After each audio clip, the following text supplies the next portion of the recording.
काटने को दौड़ता है। मम्मी, सुजैन से अलहदगी के बाद मैंने ये सोचा था कि मैं सारी जिंदगी शादी नहीं करूंगा। बेटा जी, शादी करोगे तभी तो उसे भूल पाओगे। शायद आप ठीक कहती, लेकिन मुझे अभी कुछ वक्त तो चाहिए मम्मी। मैं कोई जल्दी में फैसला नहीं करना चाहता।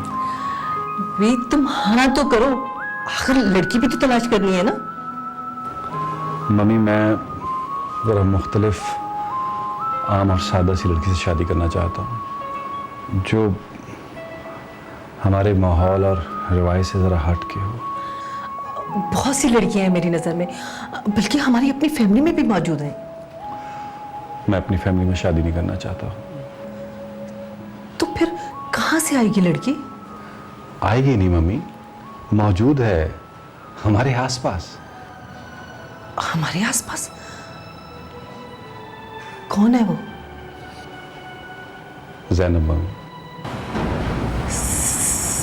ज़ैनब? जी हाँ, ज़ैनब। लेकिन बेटा, वो तो एक सीधी सादी अनपढ़ देहाती लड़की है, उसके साथ तुम जिंदगी कैसे गुजारोगे? मम्मी, दुनिया के तहजीब याफ्ता शहर की तालीम याफ्ता लड़की से भी शादी की थी, क्या अंजाम हुआ? लेकिन बेटा, इसका मतलब ये नहीं है कि तुम ज़ैनब जैसी लड़की से शादी करो।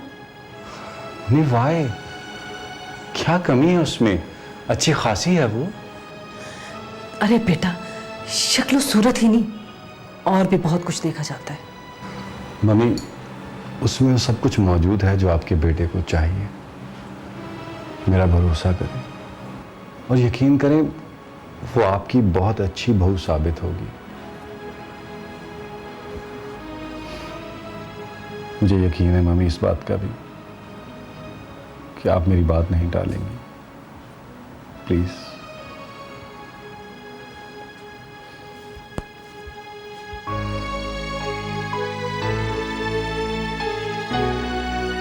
जब ये शादी के बदले तेरा कर्जा माफ कर रहा है तो तेरा इनकार पंचायत को समझ में नहीं आया।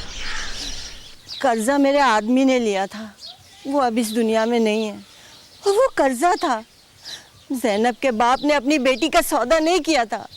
तूने अपनी बेटी की शादी करनी है, ये तेरा भांजा है और बरादरी का है, और तुझे क्या चाहिए? मुझे ज़ैनब के लिए ऐसा आदमी चाहिए जो उसकी इज्जत करे, उसके दुख दर्द को अपना दुख समझे। अरे इसे नशे में तो अपना होश नहीं रहता, ये उसका क्या ख्याल रखेगा? मैं नशा करता हूँ तो अपने पैसे से करता हूँ, किसी से उधार नहीं लेता। और सुन, अगर मेरा बेटा इतना बुरा है ना, तो तेरी बेटी भी कोई दूध से धुली नहीं है। खबरदार जो मेरी बेटी को कुछ कहा तो। सारा गांव जानता है कि ये चोरी की सजा में 2 बार जेल काट चुका है। पेट मासी, झगड़ा मत करो इधर, पंचायत ने सबका फैसला सुन लिया है। अब पंचायत का फैसला यह है कि या तो पैसा वापस कर दो, वरना ज़ैनब की शादी सरोज से करानी हो। तो मेरा फैसला भी आप सुन लो, मैं इस बदमाश के साथ अपनी ज़ैनब की शादी हरगिज नहीं करूंगी, चाहे उसके लिए मुझे अपनी जमीन ही क्यों ना बेचनी पड़े।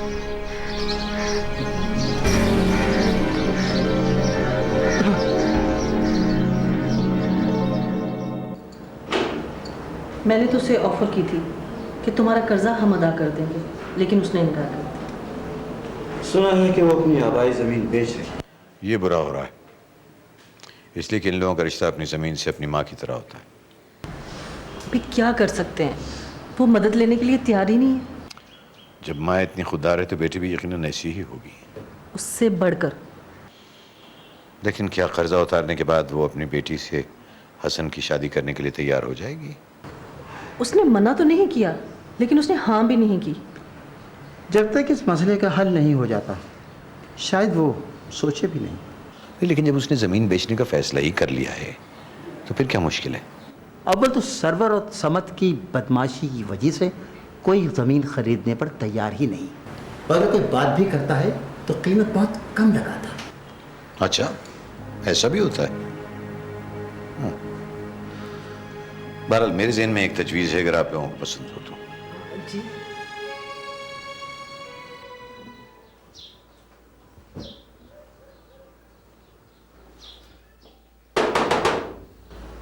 कौन आ गया इस वक्त?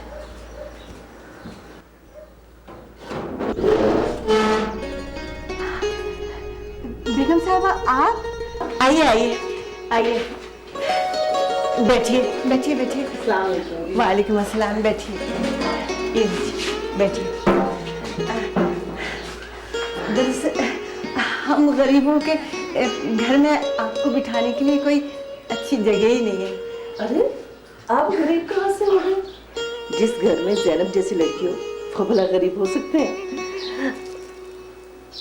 ये लो, ये क्या है जी? मिठाई है। हम तुम्हारी बेटी के लिए आए, खाली हाथ तो नहीं आते ना। लेकिन वो अभी। देखो भाई, अब मैं कोई बात नहीं सुनूंगी। वैसे भी तुमने उन लोगों का कर्जा चुका के अपनी जान छुड़ा ली है, तो अब तुम्हें किस बात की फिक्र है? वो जी, बेटी को इज्जत से रुखसत करने के लिए कुछ ना कुछ तो बंदोबस्त करना ही पड़ता है ना। हमें सिर्फ ज़ैनब चाहिए और हम कुछ नहीं चाहते। वो तो ठीक है, पर बिरादरी वालों से भी तो पूछना पड़ता है ना जी। बिरादरी ने तुम्हारा दुख और तकलीफ में साथ नहीं दिया, तुम्हें अपनी जमीन बेचनी पड़ गई, फिर भी तुम्हें बिरादरी की फिक्र है। कहते तो आप ठीक है। हमारी ज़ैनब बेटी का है, उसे तो बुलाओ, उसे मैं अपने हाथ से मिठाई खिलाऊंगी। जी मैं अभी उसे बुलाती हूँ। ज़ैनब, और ज़ैनब जल्दी आ बेटा।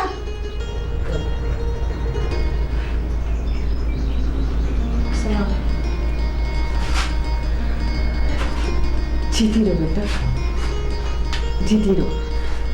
आओ आओ मेरे पास आके बैठो।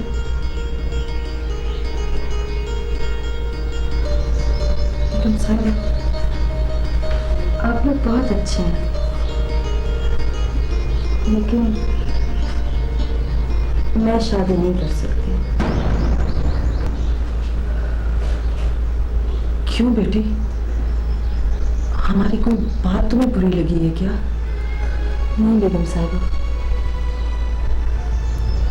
आप जैसे लोगों के घर की बहू बनना तो हमारा ख्वाब होता है, मगर मैं शादी के बारे में सोच भी नहीं सकती। आप बस मुझे माफ कर दें।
ज़ैनब,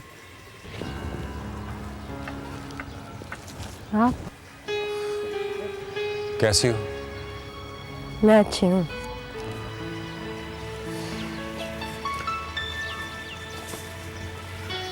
मेरी कोई बात बुरी लगी तुम्हें?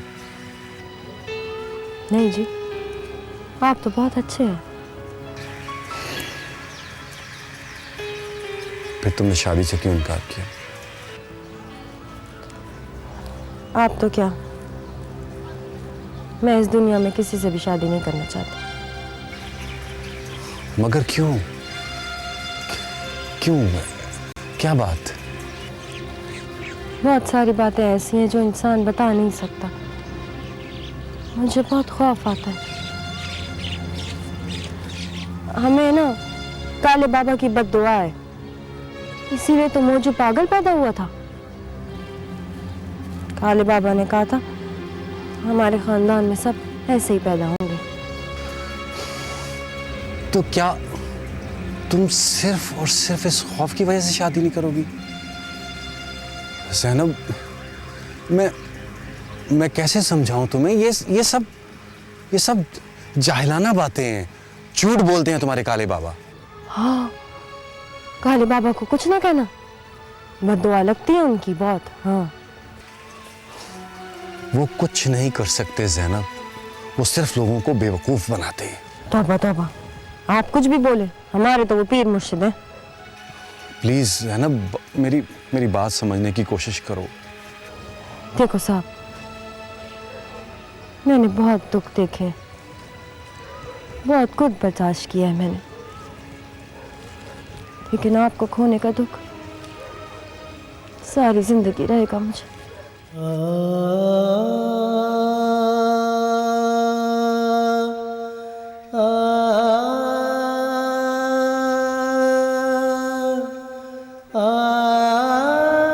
तुम्हारी बातों से तो लगता है कि वो ज़ैनब भी इंटरेस्टेड है तुम में, लेकिन उसमें एक फियर है, उसके दिल में एक खौफ है। शायद ये सोचती है कि ये ख्वाब देखना उसे महंगा ना पड़ जाए। और सोशल प्रेशर्स की अपनी अहमियत होती है। मौजू ने भी उसके दिल में एक गिरह डाल दी है। अब इतनी बहुत सारी गिरहें हैं और अकेले तुम। आप सच कह रहे हैं अंकल, कोई मेरा साथ देने वाला भी तो। देखो हसन, वो मोहब्बत तो तुमसे करती है, वो इजहार भी किया है इसका। अंकल, लेकिन शायद मेरी मोहब्बत इतनी तवाना, इतनी शदीद नहीं जो उसको हर खौफ, हर बंधन से आजाद कर दे। नहीं हसन, नहीं, ऐसी बात नहीं है। वो तुमसे शदीद मोहब्बत करती है।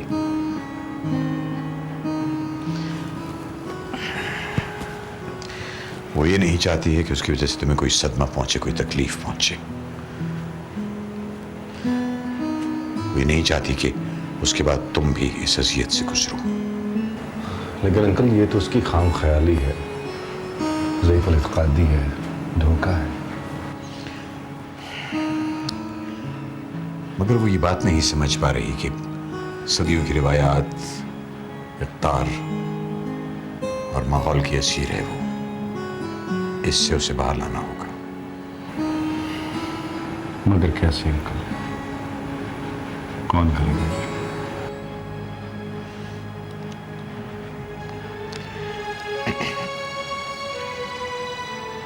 तुम अगर कहो तो मैं बात करूं उससे। Thank you. खौफ है ये, सिर्फ तुम्हारे अंदर खौफ बैठ गया है। तुम्हें भी तो इसी माँ ने पैदा किया है ना। देखो ज़ैनब, दुनिया में रोजाना सैकड़ों हजारों बच्चे पैदा होते हैं, मौजू जैसा कोई नहीं होता। मैंने मौजू के केस में अपने एक दोस्त से टेलीफोन पर बात की थी, पूछा था मैंने उससे। उसने कहा है कि बहुत ही मामूली गलती से बाज़ दफ़ा बच्चे ज़हनी तौर पर माजूर रह जाते हैं। वो होता दरअसल ये है कि कभी कभी बच्चे पैदाइश के फ़ौरन बाद सांस लेना नहीं शुरू करते, तो ऐसे वक्त में अगर डॉक्टर या नर्स आसपास हों तो वो कोई ना कोई तदबीर कर लेते हैं। लेकिन मौजू की पैदाइश क्योंकि दाई के हाथों हुई थी और उसे गालिबन ये पता नहीं था कि सांस की नाली कैसे साफ़ की जाती है, इसलिए वो ऐसा है। अगर उसे बर वक्त इमदाद मिल जाती तो वो आज बिल्कुल ठीक होता। पैदाइश के फ़ौरन बाद बच्चे का रोना दरअसल ज़िंदगी का गीत होता है ज़ैनब। लेकिन काले बाबा ने तो कहा था। झूठ बोलता है वो, अपनी दुकानदारी चला रहा है।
मुबारक हो, बेटा हुआ है।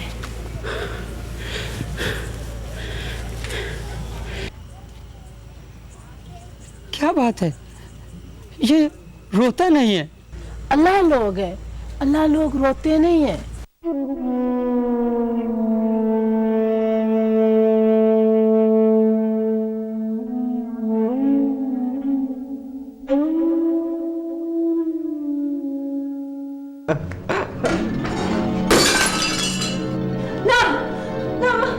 मैं शादी नहीं करूंगी।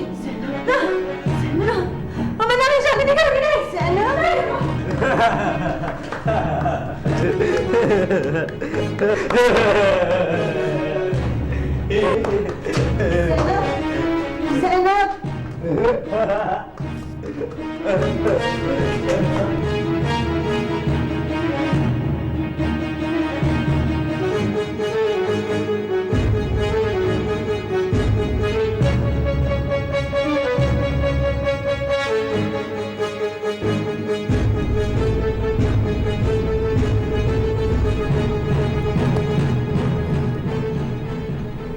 सॉरी बेटा।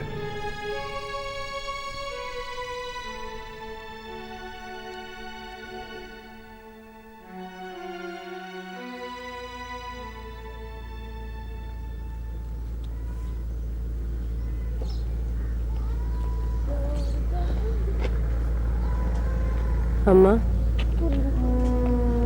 क्या हम लोग यहाँ कुछ दिन और नहीं रह सकते? नहीं बेटा, जब जमीन बेच दी तो फिर घर में रहकर क्या करेंगे? अम्मा तू बात तो कर। जिसने ये जमीन खरीदी है शायद हमें कुछ दिन और रहने दे। मैंने तो पटवारी से सौदा कराया था, और तो मैं किसी को यहाँ जानती ही नहीं हूँ। और जब कल जाना है फिर आज यहाँ रुकने का क्या फायदा? अम्मा, अम्मा तू बात तो कर, तू बात तो कर। मैं इस घर के बगैर नहीं रह सकती अम्मा। तेरी ही वजह से आज ये दिन देखना पड़ रहा है मुझे। अरे तूने तो जन्म लिया है इस घर में, मैं तो ब्याह कर आई थी यहाँ। यहाँ के एक एक कोने से, एक एक जगह से मुझे तेरे बाप की याद आती है।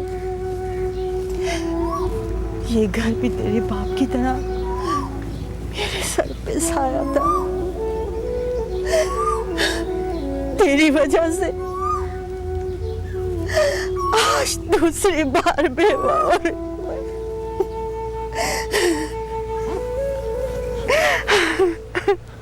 अम्मा ना रो ना, बस बस।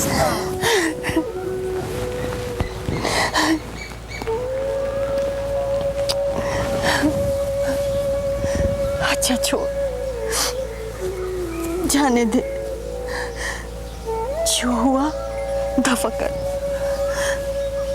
जल्दी से सामान उठा ले, हमें रात से पहले मासी के घर भी पहुंचना है। चल बेटा चल।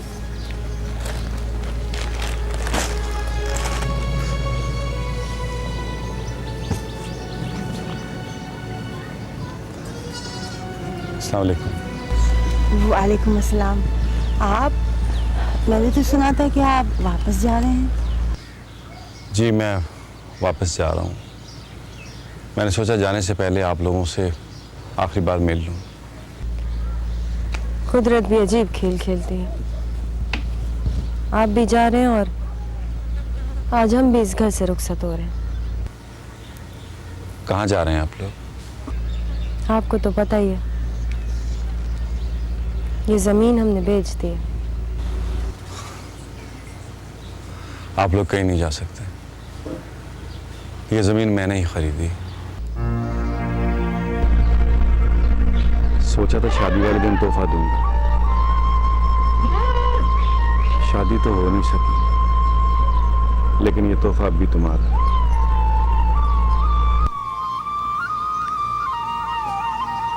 मैंने ये जमीन तुम्हारे नाम लगा दी, अब तुम इसकी मालिक हो।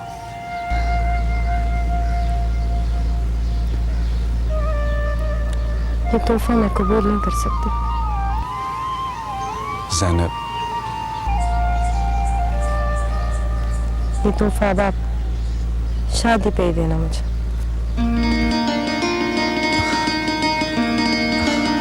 तो क्या तुम